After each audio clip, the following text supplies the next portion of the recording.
Hello guys, welcome back to my channel again. Tuwing panalain ngay dito sa hile kagisun na pagkay hem gutson haw kimin asahin. Kay ma tiplan ima cha ampoy zong le pathen lo pin nga in sa di uhin chile kahin samsung kipatu them kha zong kahin sinomin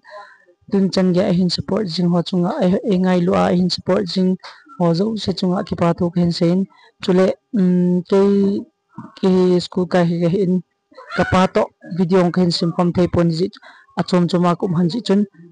suti kachi a in lang kachi lang phale kapazong achanga an sa ding hin ananga jing ven lang ipi hele tu chun la chu pathen lo pin dingin anangai ta hoite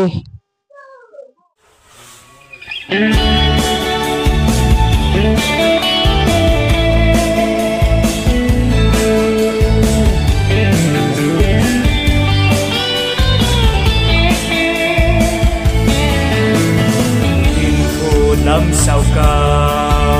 sao sinh dayin đi tin thép lật tê ngày cùng sinh ê thép là thả luôn lật thê tâm nghe makai nang lâu pin tình sâu của nghe đây tu sinh ngay duka pakai nei tu singo ngay duka pakai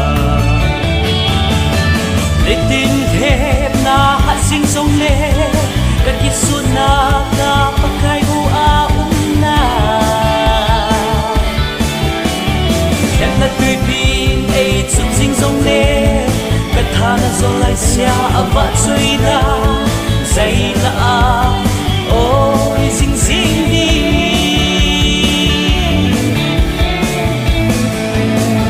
hình cô làm sao cả sao xinh lại in nôm ta in sa ta in sao xinh đi akil long nghe am nghe lom sa tan hết na chẳng thấy na ba cái con bầu đi cả vợ chơi sinh in đi cả vợ chơi sinh in đích tin thế na hạ sinh giống nè các cái số na cả pakai bầu na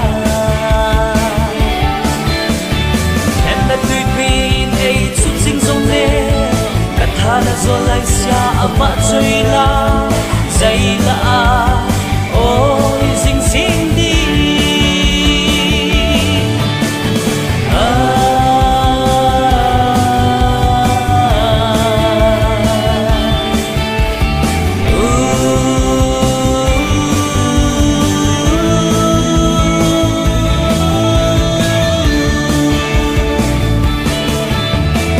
o pakai nei lâu na đi na phút gì đến đây tôi in la đắm lại suốt nhì na to nhì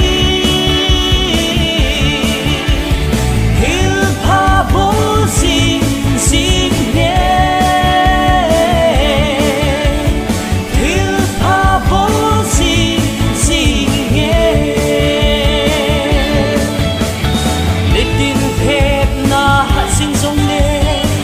suna ka pakai bau a na em là tùy pin ei chút dinh dong le kathana zolai sia ava chuila zaila